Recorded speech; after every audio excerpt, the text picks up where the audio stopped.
Umar bin Khattab, pemimpin yang bersahaja dan mengagumkan.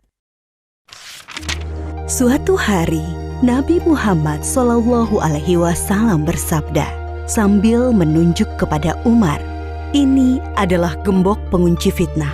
Ia akan menjadi gembok yang mencegah fitnah, perpecahan di antara kalian selama ia masih hidup di tengah-tengah kalian." Hadis riwayat Al-Bazzar dari Qudamah bin Maz'un. Ia biasa dipanggil Umar. Ayahnya bernama Al-Khattab. Lahir di Mekah 13 tahun setelah tahun gajah. Ia termasuk keluarga elit yang sangat dihormati di kalangan suku Quraisy. Awalnya, Umar termasuk orang yang paling memusuhi Islam. Namun setelah masuk Islam pada tahun ke-6 kenabian, ia menjadi salah satu yang paling membela kekuatan Islam.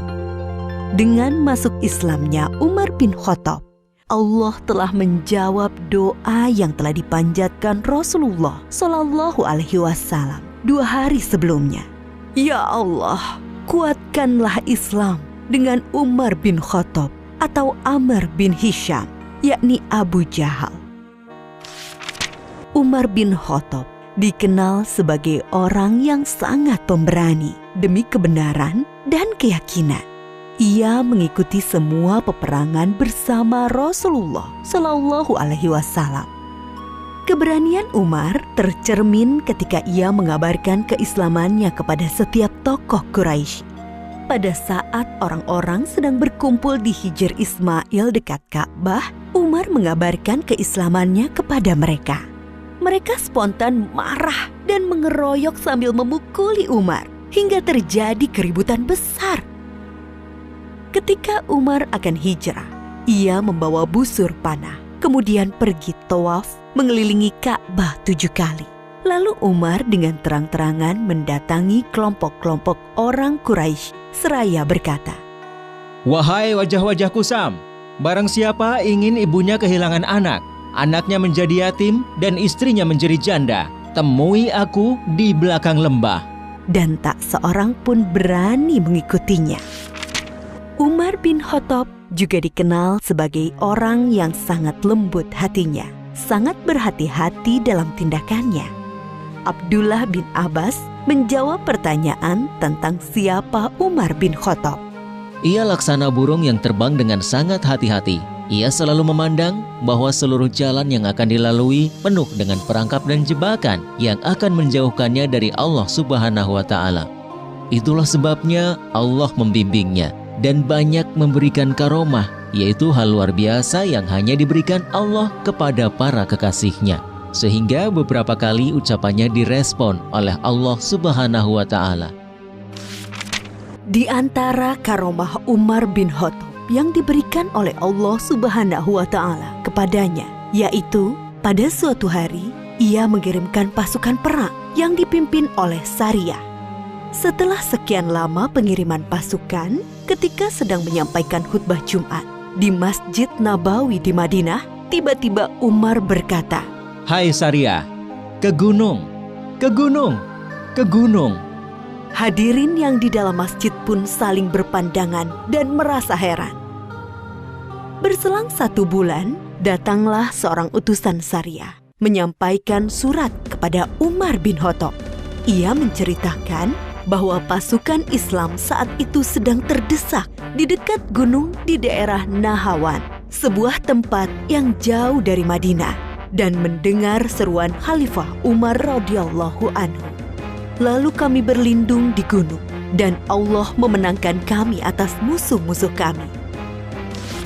Kisah karomah Umar bin Khattab yang lain adalah ketika Gubernur Mesir Amr bin Al-As mengirimkan surat kepadanya. Amr bin Al-As telah menghapus kebiasaan orang-orang Mesir yang mengorbankan seorang gadis untuk Sungai Nil. Namun belakangan hari setelah itu, air Sungai Nil mengering.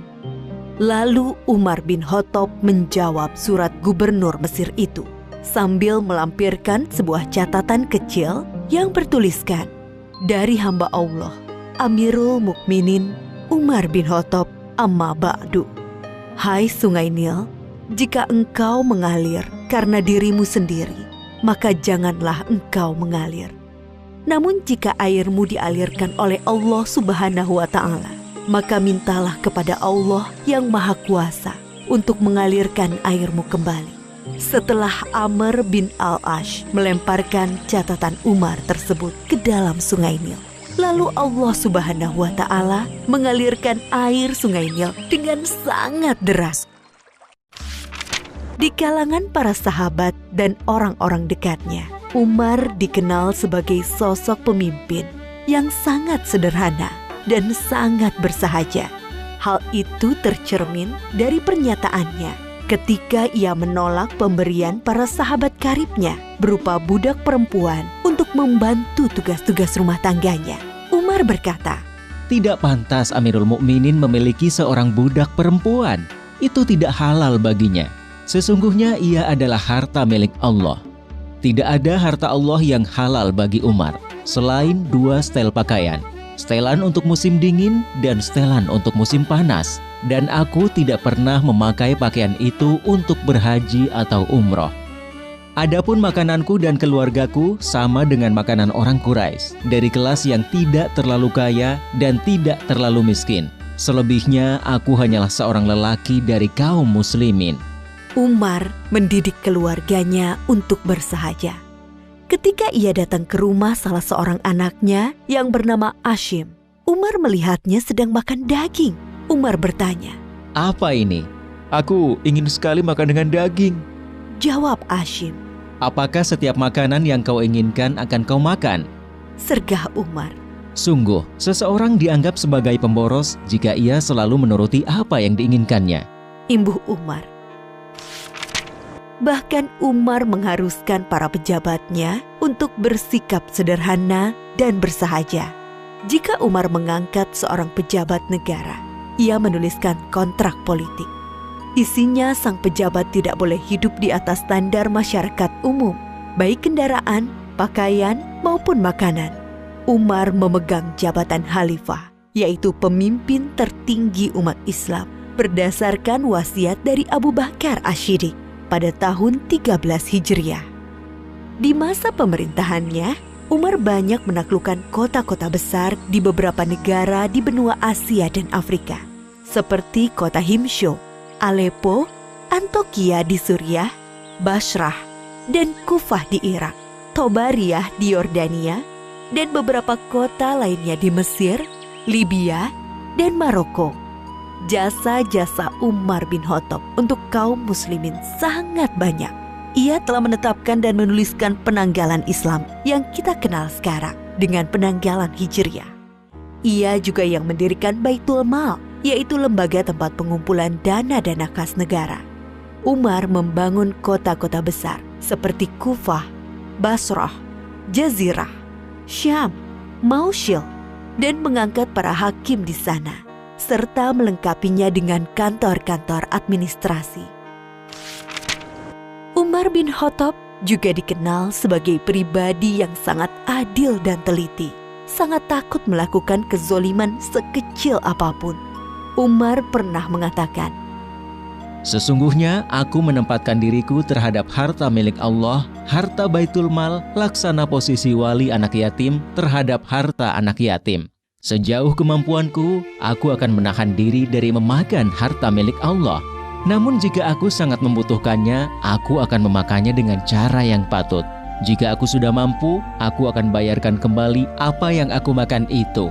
bahkan ketika ia sakit dan hendak menyampaikan khutbahnya, para hadirin mengabarkan bahwa obat dari sakitnya itu adalah madu yang ada di Baitul Mal. Umar berkata, Kalau kalian mengizinkanku untuk mengambilnya, akan aku ambil. Kalau tidak, maka kunyatakan benda itu haram untukku. Umar bin Khattab adalah pemimpin yang sangat sayang dan peduli dengan rakyat yang dipimpinnya. Seperti biasanya, Umar keluar malam untuk melihat keadaan rakyatnya. Di tengah perjalanan, ia mendengar suara seorang wanita yang melantunkan bait syair kerinduan kepada suaminya yang bertugas jihad di jalan Allah. Lalu ia bergegas pulang dan meminta pendapat putrinya, Hafsah. seberapa lama seorang wanita sanggup menahan kerinduan terhadap suami? Setelah mendapat jawaban dari Hafsah, ia segera menulis surat kepada para panglima yang bertugas di medan perang untuk memulangkan para pasukan mujahidin ke rumahnya setelah bertugas selama 4 bulan. Umar bin Khattab meninggal pada tahun 23 Hijriah. Ketika hendak memimpin sholat subuh, ia ditikam oleh seorang budak Majusi dari Persia yang merasa diperlakukan tidak adil dan dendam dengan Umar. Ia bernama Abu Lu'lu'ah. Menjelang ajalnya tiba, Umar berkata, Ketahuilah, sesungguhnya aku ingin keluar dari dunia ini dengan timbangan yang seimbang. Tidak terlalu memberatkanku dan juga tidak terlalu meringankanku. Ia melanjutkan, Andaikan aku memiliki emas sebesar bumi, niscaya akan kupakai sebagai tebusan kengerian perjalanan yang akan kuhadapi. Adapun persoalan khalifah, kuperintahkan agar dimusyawarahkan oleh Utsman bin Affan, Ali bin Abi Thalib, Zubair bin Awam, Abdurrahman bin Auf, Sa'ad bin Abi Waqqas, dan Tolhah bin Ubaidillah. yang akhirnya mengerucut kepada terpilihnya Utsman bin Affan. Umar juga memerintahkan putranya yang bernama Abdullah untuk memeriksa hutang-hutangnya dan berpesan, Kalau kekayaan harta keluarga Umar cukup untuk membayarnya, maka bayarlah dari harta mereka. Namun, jika tidak mencukupi, maka mintalah dari Bani Adi. Kalau masih tidak mencukupi, maka mintalah dari orang-orang Quraisy. Umar berpesan, Pergilah menemui Ummul Mukminin Aisyah dan katakan bahwa Umar meminta izin untuk dikebumikan bersama 2 sahabatnya. Abdullah pun pergi menemui Aisyah dan mengulangi kata-kata ayahnya. Aisyah menjawab, tadinya aku menginginkan tempat itu untuk diriku sendiri, tapi kini aku lebih mementingkan ia daripada diriku. Dan akhirnya Umar bin Khattab dimakamkan di samping makam 2 sahabatnya, yaitu Muhammad Rasulullah Shallallahu Alaihi Wasallam dan Abu Bakar As-Siddiq radhiyallahu anhu. Dari sosok Umar bin Khattab, kita bisa banyak bercermin dan belajar tentang kepemimpinan hebat yang sangat mengagumkan. Setiap orang hendaklah berusaha membiasakan hidup sederhana, termasuk pemimpin, meskipun ia mendapatkan banyak fasilitas dari posisi dan jabatannya.